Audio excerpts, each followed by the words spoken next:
morning. We are on our way to where? We are heading to Independence Hall. I'm so excited. Last week we saw the Declaration of Independence in person, and now we're going to where those very, very brave men signed it. Because I say brave men because if they'd have been caught, or if they'd have lost the war, should I say, if they hadn't died in battle, they would have been hung, drawn, and quartered for treason. I love driving in a city. I grew up in a big city, and that's where I learned to drive, and I just love the energy. Clearance. Oh, that's a very low clearance. Are we going to get in then? I don't know. Let's see. This garage has a 6'6" clearance, and I think with our antenna we're 6'8" in the truck. So Kevin's letting the air out of the airbags at the back so we can get in this parking lot. We are just starting a walking tour. We've parked at the Independence Hall parking, and it's going to be about $20 to park here. Where are we going to go today? Well, we are actually using the GPS My City app, which I will put a link to in the description below, and it allows you to create your own walking tours or use theirs. We are going to do the Old Town Philadelphia today, which obviously takes in Independence Hall, Liberty Hall, Benjamin Franklin's house. Those are some of the places we're going to visit, and some others today. We are really going to do a historic tour of Philadelphia.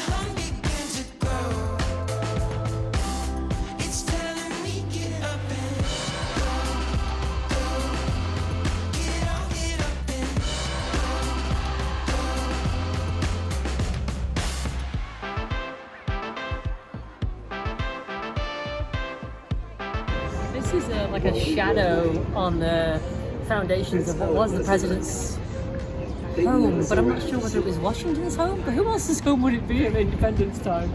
It's got to have been Washington's home, hasn't it? It's kind of cool the way they've done it though. So tell us about it. I don't know anything about it. This is sort of so sad. I'm not quite sure. Oh, here we go. Let's go and look at this. If you're interested in supporting our channel, click on the link in the description to find our Patreon page.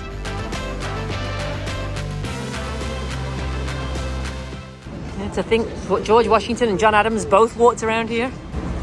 Yes, they've taken the old plans and they've put walls up similar to the location of where they were. This is the archaeological dig that they did here. They did this dig back in 2007. This is where they found remnants of the house and the original foundations of the house from 1790.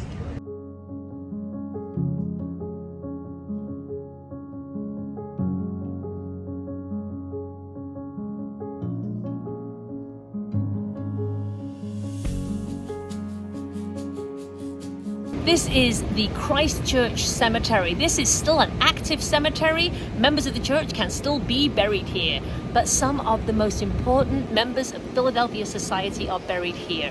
There's even 5 signers of the Declaration of Independence that are buried here as well. That is amazing. And of course, most importantly, Benjamin Franklin.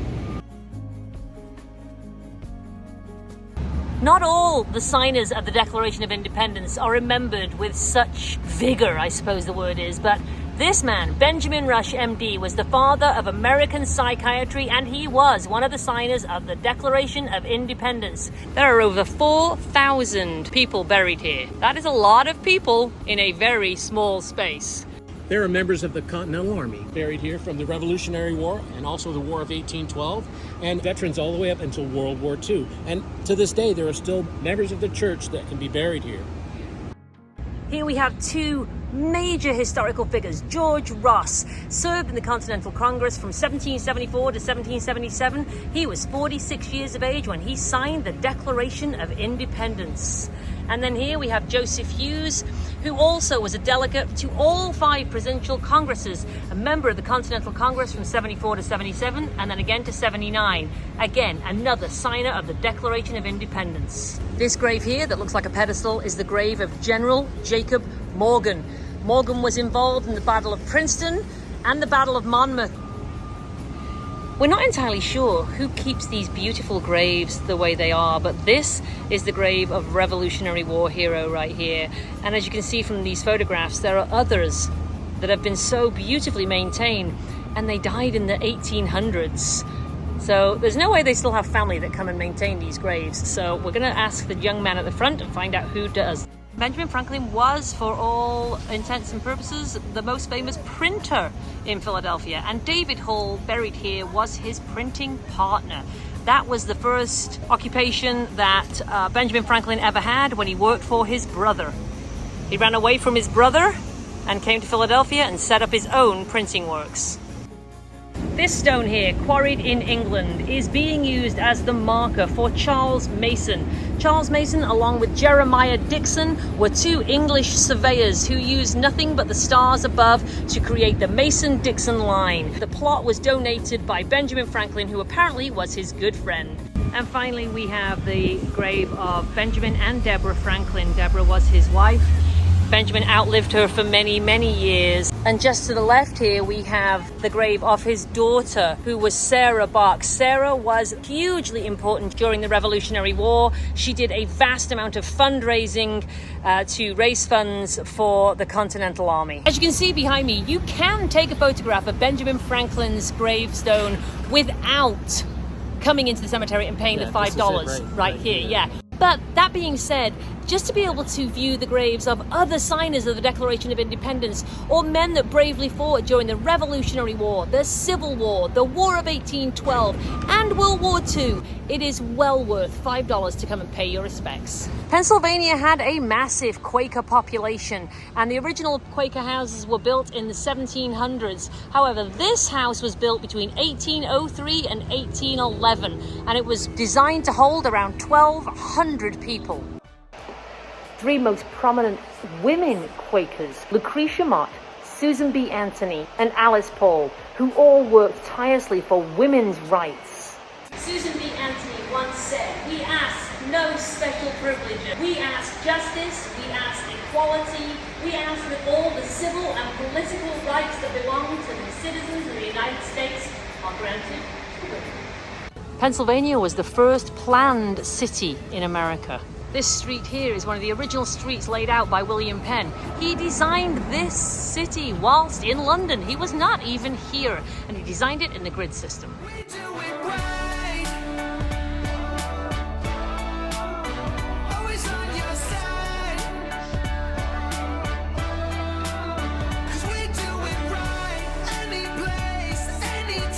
We are at Betsy Ross's house.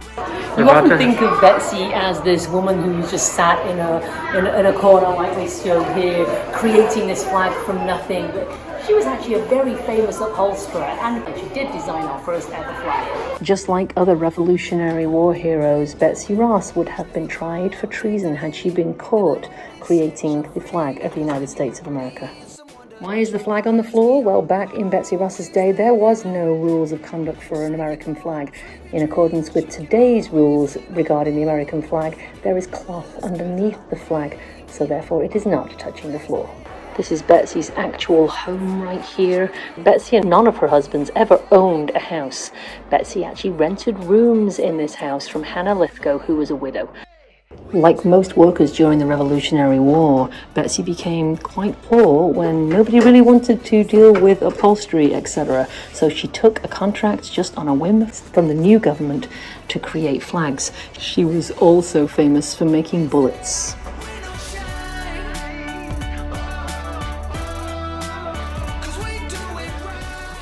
Now this is old Philly. I mean, this is, it's not just these monumentous properties like Betsy Ross's house or where Benjamin Franklin is buried. These properties are quite old, and now we are going to go and visit the oldest known residential street that is still intact, and it's here in Philadelphia.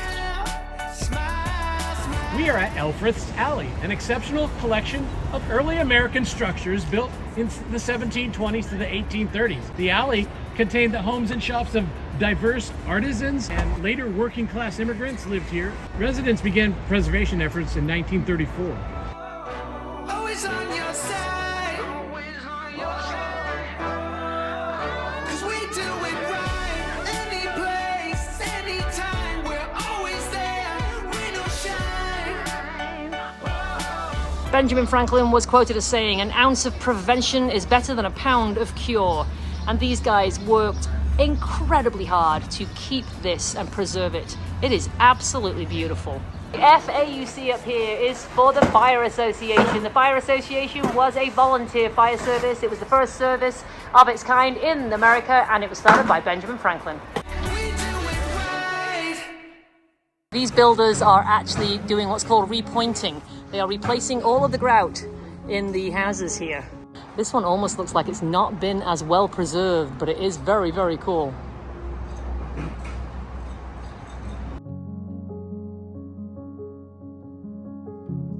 We're now in Bladen's Court, which is actually a little younger than the original alley we were just in. And I just spoke to the lady who owns and lives in this home. She's lived here about a year. She says that she loves the idea that she is taking care of a national park land when she's out in her garden. And she said that, you know, it has its challenges, owning a home that was built in the 1740s. But overall, she absolutely loves it. And she does say that she has some mice, but other than that, she said it's wonderful. This small alley originated between 1749 and 1752, and it just served these two properties whose owners wanted outside access to their own backyards. Isn't it beautiful?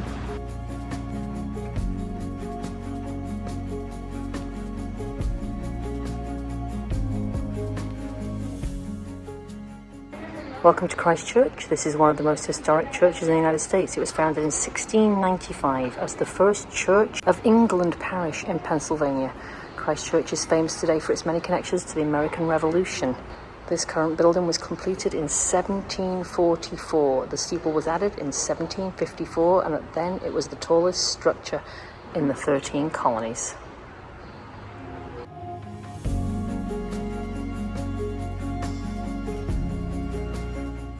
This communion table has been in constant use since 1788. This right here is the presidential pew.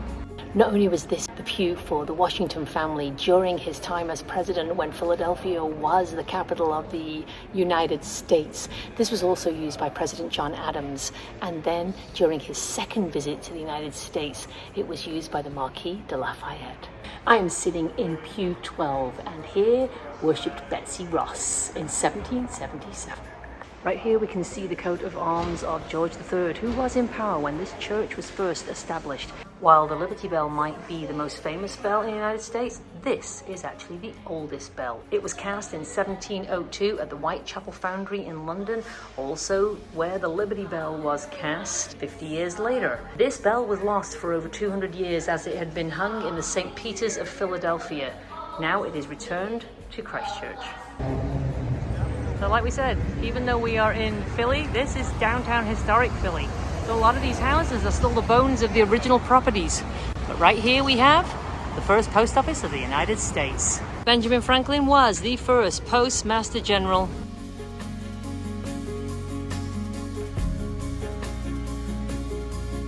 Right next to the original post office is the printing office and bindery. Benjamin Franklin printed one of the first newspapers here. He also was very famous for bookbinding. This is an old street right to his house.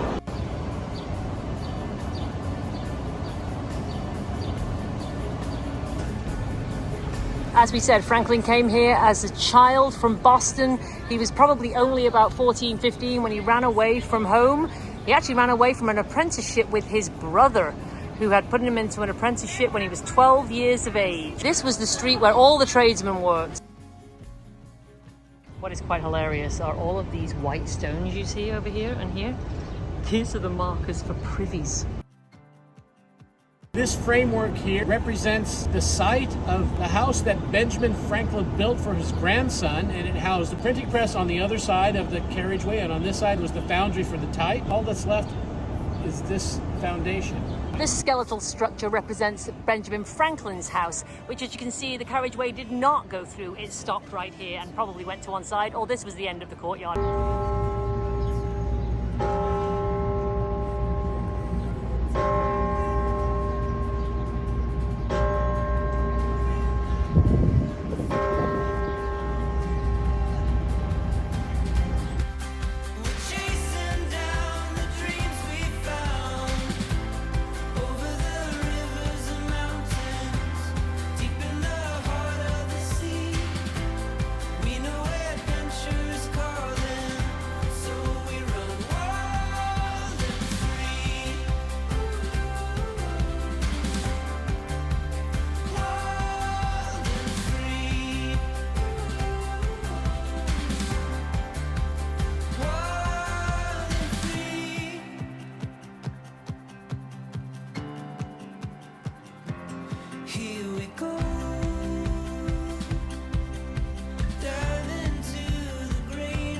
The Liberty Bell was originally in Independence Hall, and that's where it stayed. It actually ended with 2 cracks. The first crack wasn't so bad, and they were able to widen it and mold, and it was still able to ring.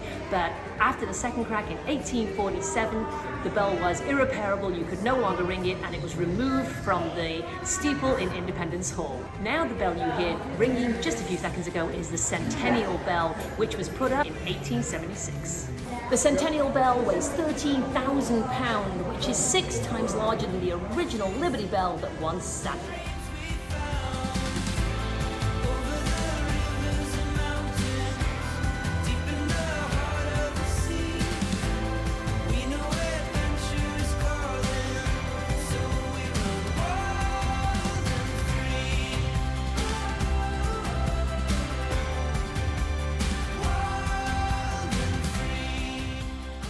Right up here at the top of Liberty Hall is the brick that they pulled out to find the glasses in the movie National Treasure. And we're here at the second stop for National Treasure. The third stop is going to be in Boston.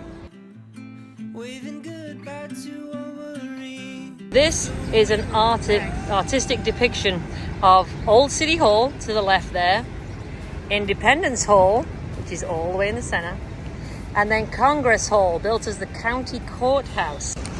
That's Congress Hall, Independence Hall, where they signed the Declaration of Independence. And then that was City Hall. All right, during the movie, they're up there at the cupola, and they're looking across over here to these chimneys right there. And what I thought they were looking at a building, but they're not. They're looking at these chimneys. They're looking at these chimney stacks, and the gentleman assures us there is no brick He there. says no, he says that's where the glasses were. Yeah. I will be your guide through Independence Hall this afternoon. I get to take people through the birthplace of the United States. A lot of people are still coming here because of some ideas that came from a piece of paper that was signed inside this building in 1776. These notions of all men being created equal and that you all have unalienable rights. It means no one can take them away from you. Here we go, into Independence Hall. The tour is a lot of people, so we'll probably just take some stills, as you can see. Lots of people. Folks, welcome inside of Independence Hall. The question that a lot of people ask me when they come into this building: what's real in here? This is real. It's actually been here since this building was constructed between 1732 and the early 1750s. So that means even that hand railing that's coming all the way down to the top floor, where the governor of Pennsylvania would be meeting with his council, wrapping all the way down here.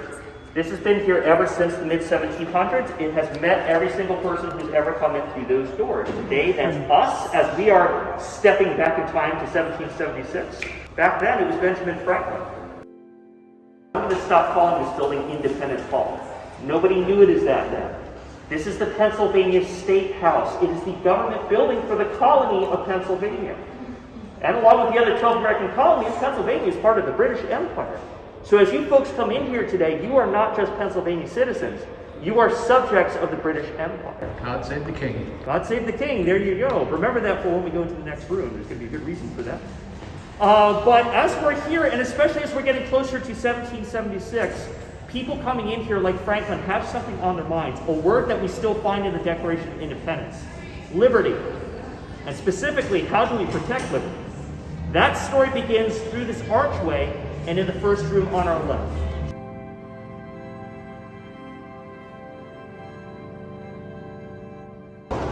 You have all walked into the Supreme Court of the colony of Pennsylvania. So the authority in this room you see up on the wall behind the judge's bench, where the judge was established.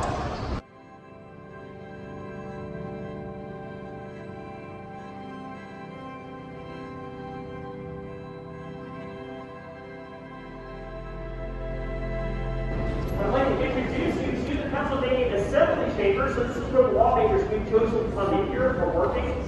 But in May of 1775, they moved upstairs because a new group of people was borrowing this room. They call themselves the Continental Congress. They are representatives from those 13 American colonies. So joining us in this room now are people we might expect to be part of this story.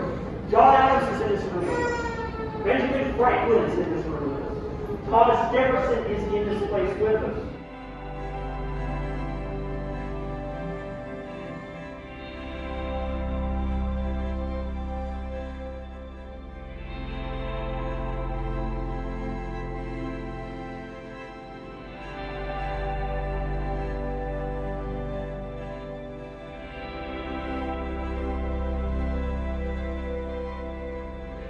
We are heading up to the public gallery in Constitution House. This is the room where John Adams was inaugurated as the second president of the United States, with Thomas Jefferson as his vice president. Senate up here. While they're here, displays such as the carpet are being produced. The crest of the U.S. in the middle, and then the crest of the original 13 states around it. Circle for unity and chain for strength. The bottom clasp is a liberty cap for freedom and a balance for justice. You try to get the point going of how the country is supposed to work.